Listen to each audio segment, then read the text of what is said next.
When Xi Jinping argues for investment, the U.S. business community is less receptive.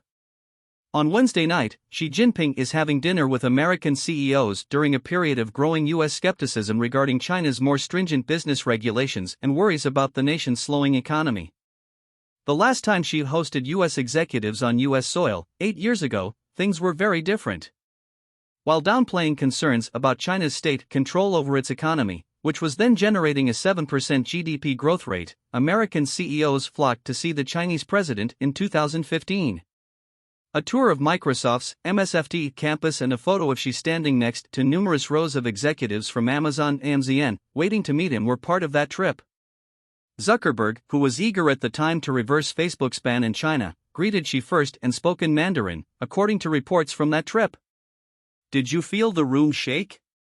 Cook was even quoted as saying about Xi's entrance. But this week, with Facebook still banned in China and Zuckerberg himself recovering from an ACL tear, the Meta head is steering clear of the Asia-Pacific Economic Cooperation (APEC) summit in the San Francisco Bay Area. He is one of several leaders not planning to meet with Xi after years of tenser relations with China. "At that time, in 2015, we were a lot more optimistic," said Stanford professor Herbert Lin, adding that there had been a hope then that China would eventually be integrated into a larger global economic system.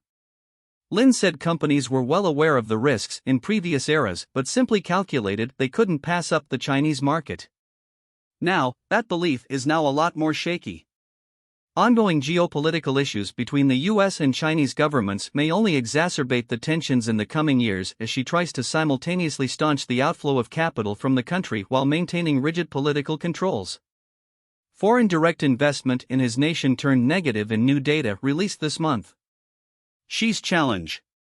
While the pomp and circumstance that comes with any visit is sure to remain this time around, the tone and tenor of Xi's interactions with CEOs are widely expected to be different.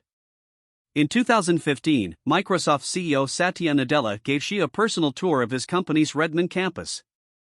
This week, perhaps the most notable item on his itinerary is a panel alongside the leaders of Thailand, Vietnam, South Korea, and Chile as those nations aim to woo some U.S. investment away from China. Microsoft, to be sure, has an ongoing presence in China that stretches back decades, and Nadella himself has maintained a bullish outlook for Asia in recent comments. Other CEOs from Tesla's TSLA Elon Musk to Citigroup's Jane Fraser are also seen as likely to seek an audience with 11 this week as they try to maintain and grow the presence of their companies in China.